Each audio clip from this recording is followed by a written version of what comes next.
L'or blanc, voilà ce qui réunit dans un et seul lieu ces chercheurs de l'Ouest. Et pas besoin de chapeau ici, une blouse blanche suffit à ces spécialistes du lait.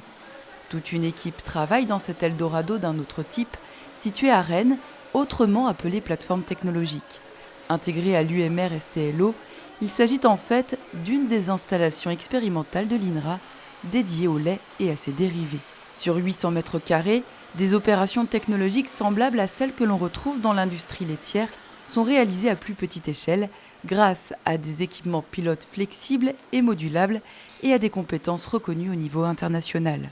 De nombreux procédés technologiques sont mis en œuvre, notamment les processus de préparation du lait, son écrémage, son homogénéisation et son traitement thermique, de la pasteurisation à l'ultra haute température, mais aussi l'évaporation sous vide et le séchage par atomisation, deux opérations successives qui consistent à éliminer l'eau pour ne garder, après séchage, que la poudre du lait ou tout autre liquide laitier comme les lactosérums ou babeurs.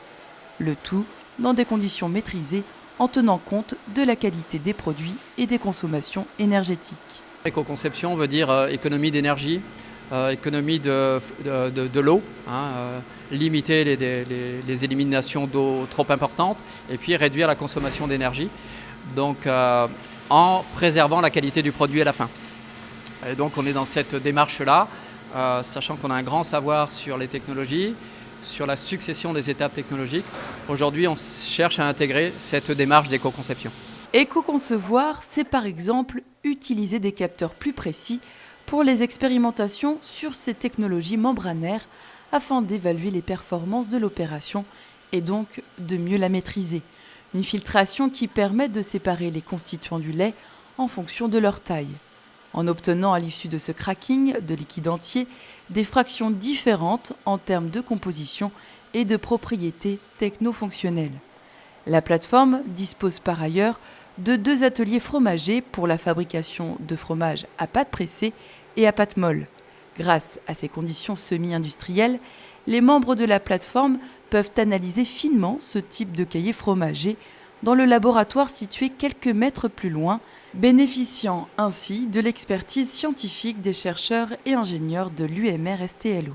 L'UMR STLO, ce qui veut dire Sciences et technologies du lait et de l'œuf, est un laboratoire de recherche académique dédié à ces 2 aliments essentiels de notre diète, que sont le lait et l'œuf. On représente un collectif d'environ 135 personnes et on a la chance d'avoir au même endroit différentes compétences de la biochimie, du génie des procédés, donc des procédés de transformation de ces matières premières, et de la microbiologie, donc ce qui est un cocktail assez rare de compétences réunies au même endroit. Alors c'est aussi un lieu de formation puisqu'on forme des doctorants, entre 20 et 30 par an. Et c'est enfin un lieu de partenariat industriel, puisqu'il y a une longue tradition de partenariat industriel, et notamment un lieu de recherche technologique, où la plateforme qui est au sein de ce laboratoire, qui est adossée à ce laboratoire, la plateforme lait, a un rôle clé. Donc c'est une plateforme unique en Europe et qui est certifiée ISO 9001. Protéines, matières grasses, sucre, matières sèches ou calcium sont ici passés au crible, une véritable pépite, ce nectar blanc, qui mérite que l'on se prenne quelquefois pour un vrai chercheur d'or.